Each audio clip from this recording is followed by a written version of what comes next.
How many of you have found yourself in a situation where you're talking to someone from another country or from another culture, even from another state or city, that you don't quite get what they're saying? And you're just kind of confused. Cameron's raising his hands. You're kind of clueless. And sometimes you don't know what's going on. Well, we're here to talk to you today about cross-cultural communication. And we think it's a fairly important topic to the four of us, and we hope it's valuable to you as well. So first thing we want to show you is cross-cultural exchanges everywhere. And I put up a little bit funny picture there, but it shows you that even in simple places like a market, remote place in China, that it still exists as well. But so the point here is, did you know that translation service is actually a $40 billion industry and it's growing 8% a year?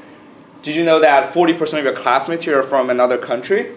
Did you know that also terrorism and cross-border commerce and all of those things require nuanced cultural understanding that's sometimes actually beyond the simple language? And what I will show you here is a picture of a George W. with King Abdullah from Saudi. And you might find that strange, but it's actually in their customs to hold hands while two men talk. It just goes to show that it is really a powerful aspect of communication that all these cultural differences underlying what we say.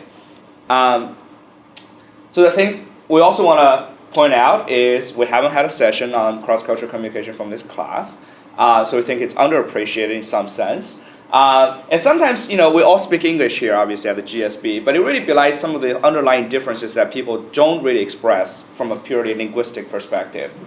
And the last point, and the second last point is really, some of these things are very hard to know, because when you're talking to someone from another culture, they don't really give you a lot of feedback, or when you lose attention on them, they don't really, give you, hey, sorry, I didn't understand. Like that very rarely happens unless, you guys are really close.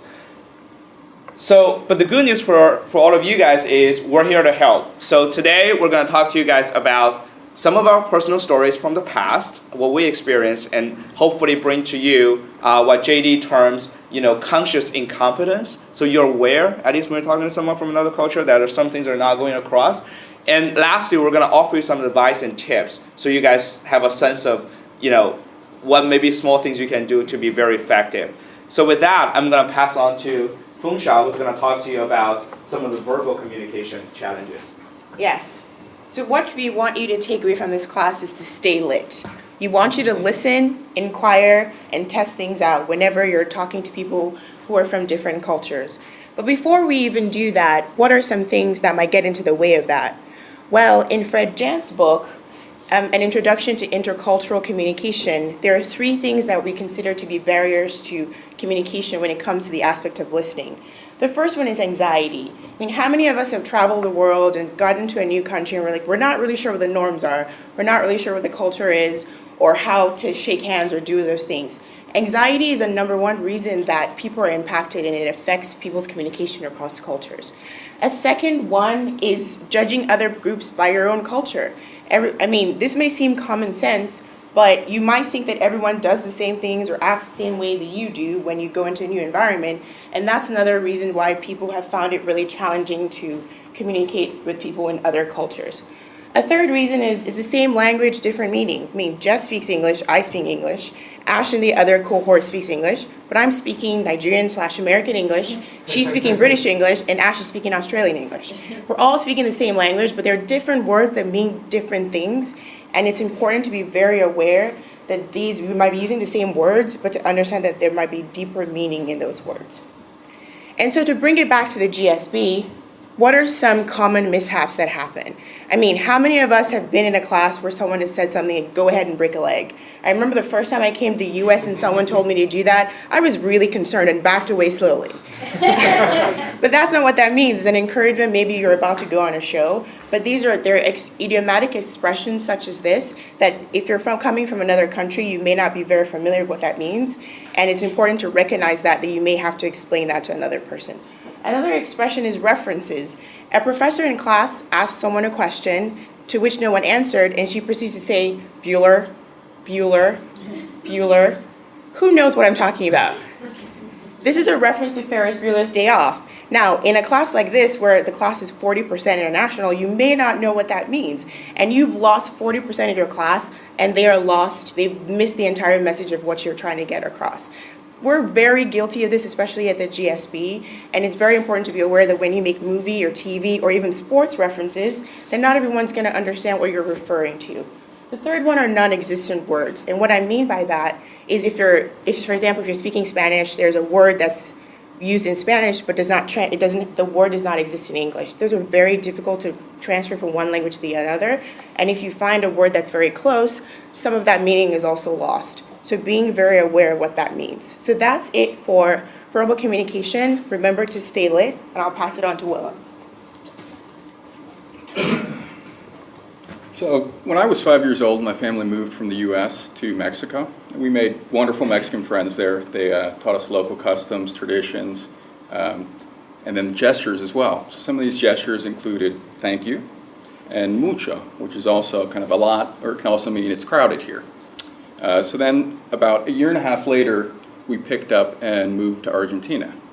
And this is a picture of a very famous place in Argentina. It's also one of the worst intersections you can imagine for traffic. So here, lanes mean effectively nothing. Direction of travel is kind of a suggestion. And one day my father was driving my brother and I along this road, and by some weird fluke, some guy stopped to let us merge in front of him. My father was confused but grateful and gestures what he believed to be kind of thank you a lot, and it's also crowded here. So he thinks this is like the perfectly efficient use of gesture.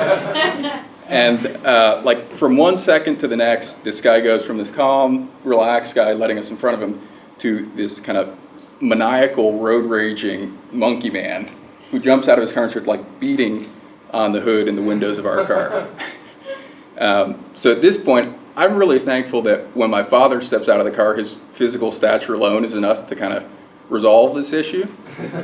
But later that night, we learned that to Chileans, of whom there are many in Argentina, the Mexican mucho is actually la concha, which is frequently used as concha de tu madre, or directly translated as your mother's shell. So I will let you all think about the details there.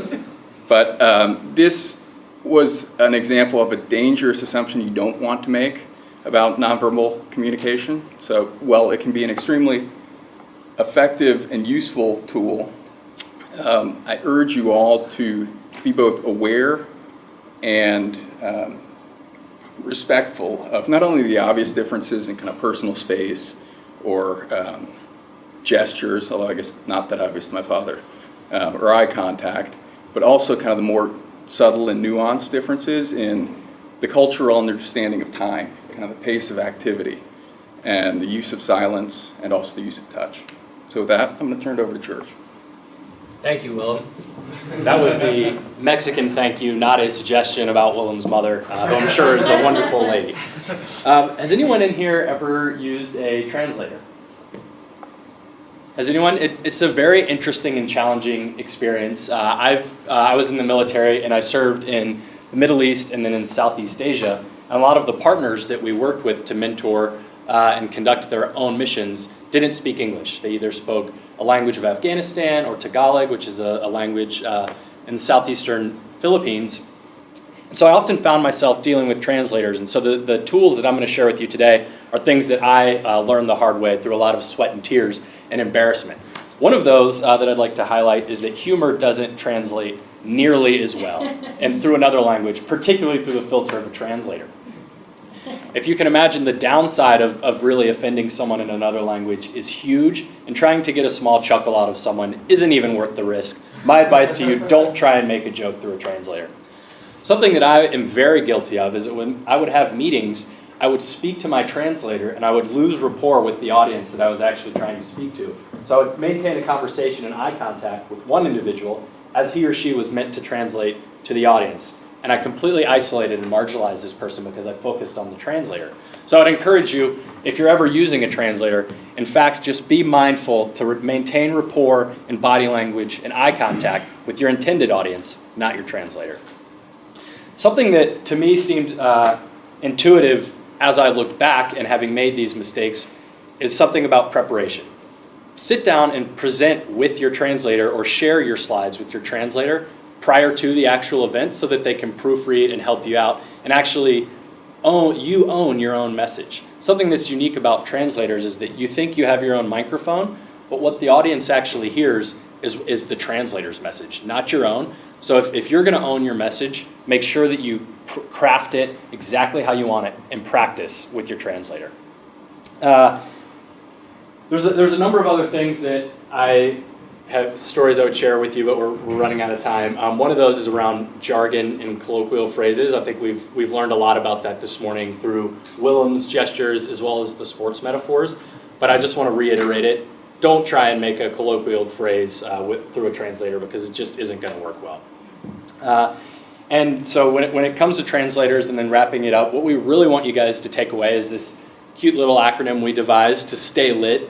Really do listen, inquire, and test anytime you're going to be communicating cross-culturally.